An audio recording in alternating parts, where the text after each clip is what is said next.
In this lesson, we are touching again upon something that we saw in an activity that we participated in earlier this week. But there's a couple more properties in this lesson, and of course I want to make sure that if a student was absent on the day of the activity, you're still getting the instruction that you need. So in this activity, we're considering a triangle ABC where we know that AB is 4 inches long and BC is 2 inches long. So it says draw segment AB so that it is 4 inches long. And then in part B it says to determine all possible locations for C so that the length of BC would be 2 inches, set your compass to 2 inches, and then draw a circle with center at B. So I've done that here. Here's segment AB, and here's a circle having radius 2 inches. So any point on this circle could represent point C. However, it says choose and label a final vertex point C so that it is located on the triangle. Draw the segments to form a triangle, and then it's asking a very important question. Are there any places on the circle where C cannot lie? So looking at this, I hope that you'd notice I can't put C here because then it wouldn't be a triangle, it would be a segment with a point on it. Similarly, if I were to extend this, I can't put C here because it would still just be a segment. So are there any places on the circle where point C cannot lie? It cannot lie on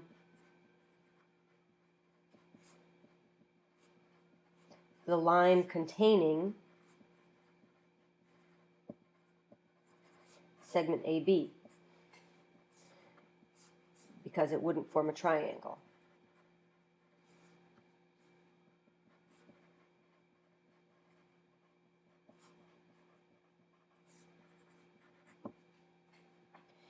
All right, so let's pick a random point here, call that C, and connect the dots.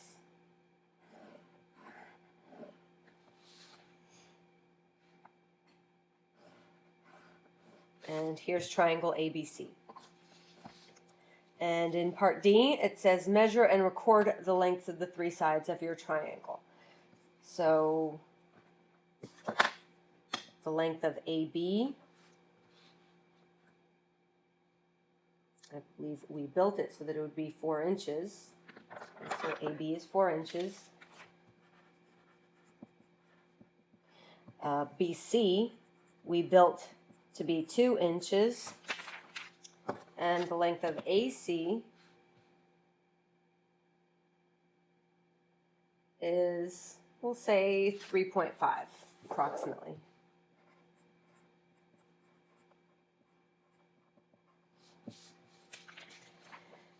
And just to be thorough, I'm going to measure angles A, B, and C also.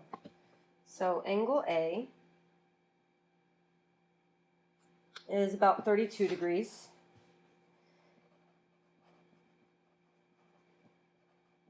Measure of angle C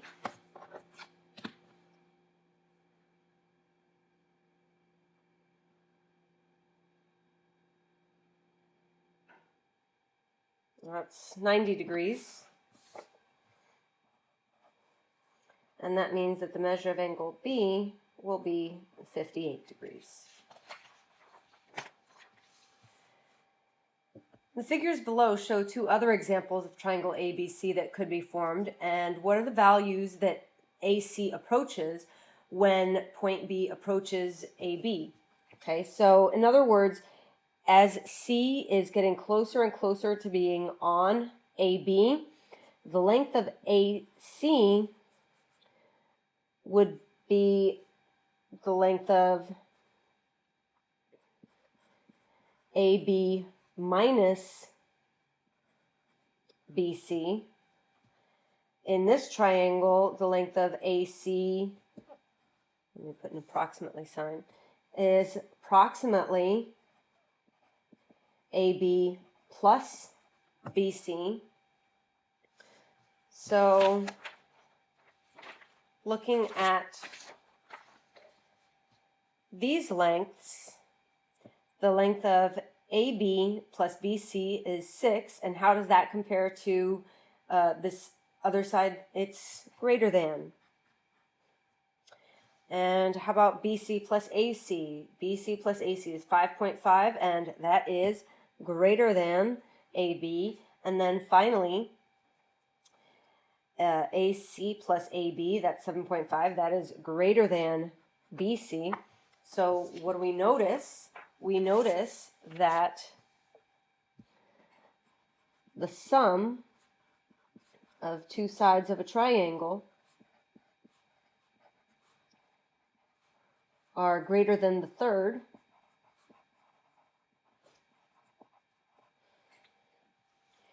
And it says measure the angles of some triangles with a protractor. Where is the smallest angle in relation to the shortest side? So that's why I measured these angles back here. Notice that this smallest angle is opposite this shortest side. Notice how this largest angle is opposite this longest side. Okay, so that happened in that triangle. And I made another triangle. So let's take a look at it. I call it DEF. The length of DE is, well, let's use centimeters, that's easier. Approximately 4 centimeters. The length of EF is approximately 10 centimeters.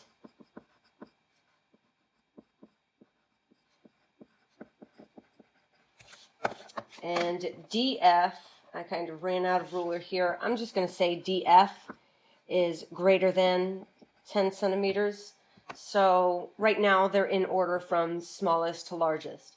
So DE is this side here. The angle opposite it is F. Let's measure it. And it measures about 13 degrees.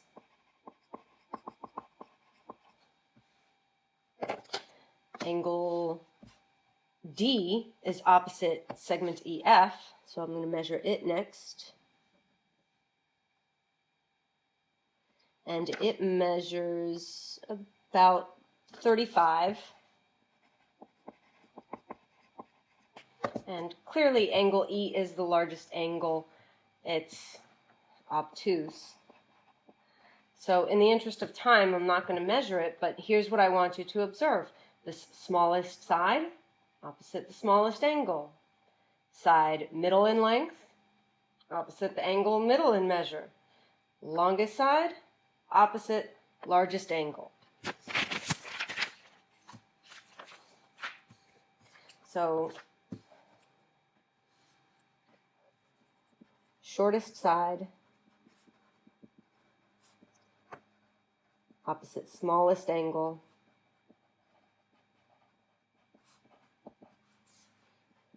Longest side, opposite largest angle.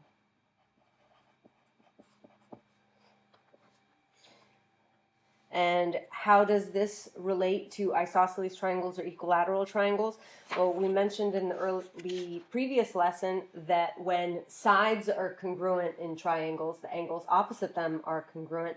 And so that kind of makes sense. If they're the same measure, then there's not going to be one greater than the other. So here we have the triangle inequality theorem, and it says what we noticed back here, that the sum of any two sides of a triangle must be greater than the third.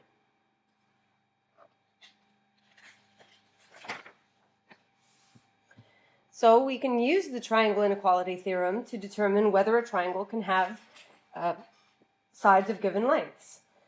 In part A, you see that we're given these three numbers and we're asked, can the triangle have those three side lengths as their measures? So I take the two shortest, I add them together, it's greater than the third. I add 4 and 10, it's greater than 8. I add 8 and 10, it's greater than 4. You see that the text has us working through all three inequalities, 4 plus 8 being greater than 10, 4 plus 10 being greater than 8, and 8 plus 10 being greater than 4. I hope that you would notice that once you test the shortest two sides and make sure that their sum is greater than the third, you're done. Because if that's true for this set, it'll be true for the rest. So in part B, I take my two shortest sides and add them together and compare it to my longest side. And that's 16 greater than 18? No, that's not true. So I'm not even going to bother with the rest of them. I already know this is not a triangle. Since the sum of the two shortest sides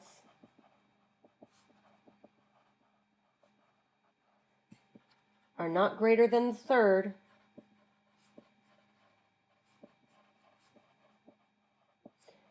no triangle is formed.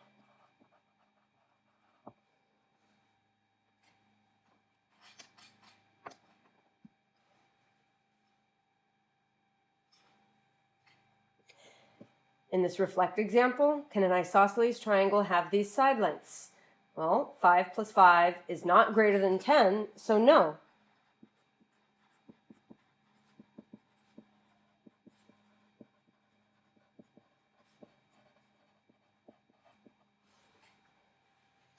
How do we know that the triangle inequality theorem applies to all equilateral triangles?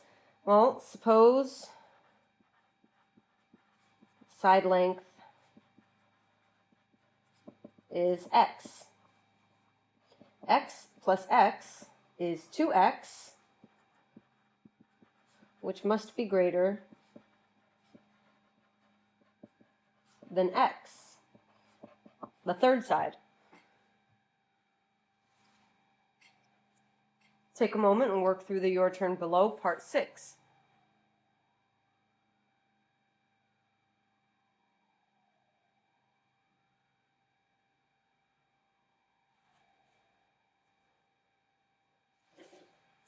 In the next example, I would take 24 plus 8 and check whether it's greater than 30.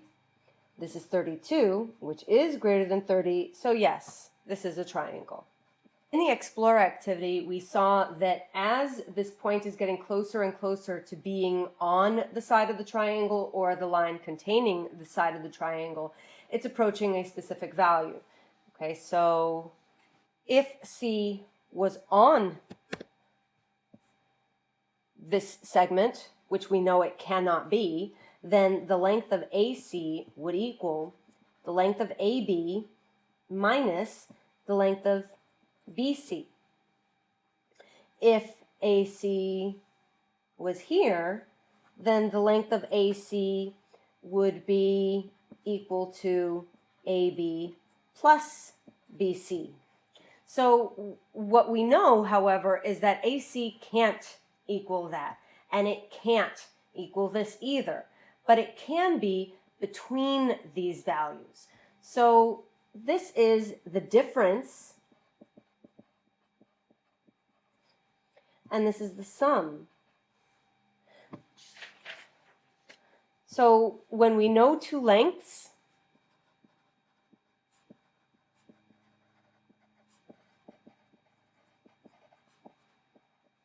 the third must be between the sum or difference.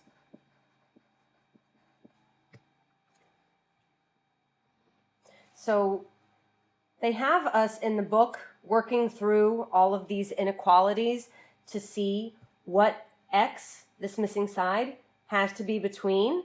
And notice, the two lengths that we were given were 10 and 22. Look at the final answer that the book came up with. The difference, 12 minus 2, and the sum, 12 plus 10. Okay, so you see that this inequality that I've given you here, this will work. Another way to express it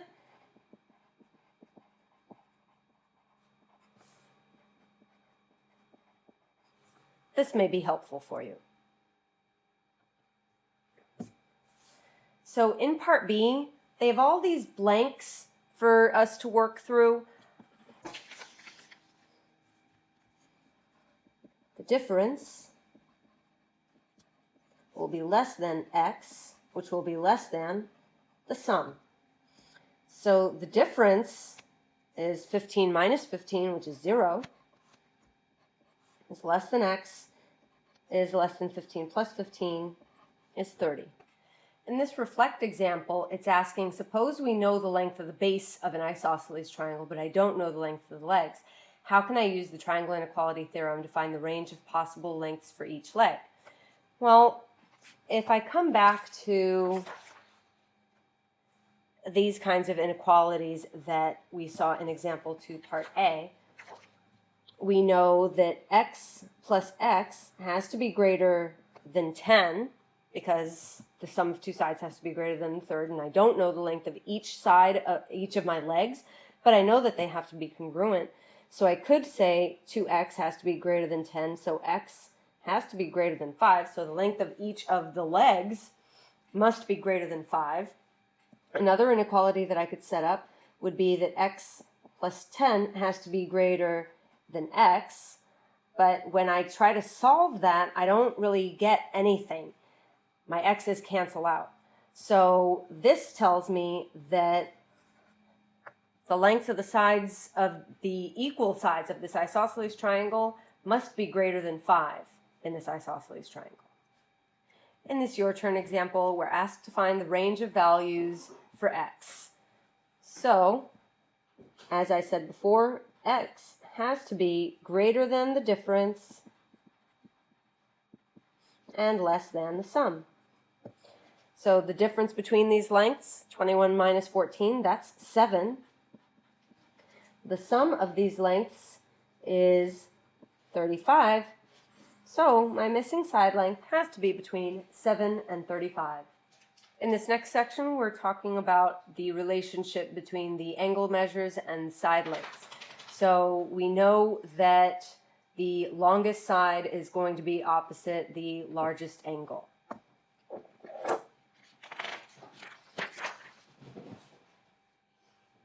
So in these examples, they're asking us to put the angles of a triangle in order from least to greatest, but look at the information they're giving us. They're giving us the side lengths. So I know my longest side length is AC. That means that the largest angle will be angle B. I know my shortest side length is AB. That means my smallest angle will be angle C. So from least to greatest, angle C is the smallest, then angle A, then angle B. Similar thinking in part B. I know that the longest side length in this diagram is BC, and that means that the greatest angle measure is the angle opposite it, angle A.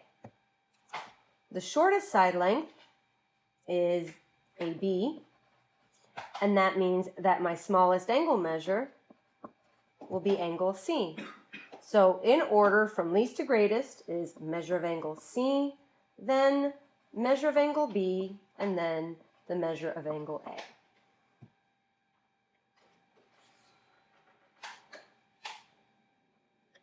In this your turn example 11, I'm going to approach the thinking in a little bit of a different manner than this. I'm going to put the side lengths in order from least to greatest first. So sides in order from least to greatest are BC, then AC, and then AB, which means that the angles in order from smallest to largest will be the angles opposite them. And sometimes students struggle looking at a diagram and identifying what angle is opposite what side. So here's my tip. There's 3 letters in a triangle. A side takes up 2 of them. The angle opposite that side is the other letter. So if BC is my shortest side, my other letter is A. AC is the side in the middle, B is the other letter. AB is my longest side, so measure of angle C will be my largest angle. And if you're looking at the diagram now, that ordering makes sense. This next property is pretty much telling us the exact same thing, just in the opposite order. Here we were putting the angles in order if we knew the side lengths. Here we're being told we can put the side lengths in order if we know the angle measures. And this is kind of the concept that we were using when we did the activity in class. So in example 4, part A, we know that the largest angle is angle B, so that means the largest side length will be AC. The smallest angle is angle A, so the shortest side length will be BC. And so in order from least to greatest is BC, AB, and then AC. Similar thinking for part B. My greatest angle measure is the measure of angle A, so that means my longest side length is BC. My smallest angle measure is the measure of angle C, so the shortest side length is the side opposite that, that's AB. So order of side lengths from least to greatest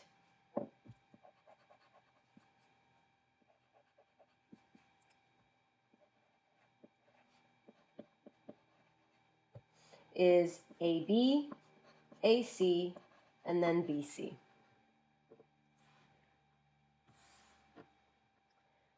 Finally, we'll do this your turn. And again, I'm going to approach it in a little bit of a different manner than the way they do it up here. I'm going to put the angles in order from least to greatest. So that's measure of angle A, then measure of angle B, and then measure of angle C. So recall the thinking that I used in the previous example. A triangle has 3 letters. This angle is taking up 1 letter, so the side opposite it would be the other 2 letters, BC. This angle is in the middle in measure, so the side opposite it, AC. And then finally, angle C is the largest, the side opposite it is AB.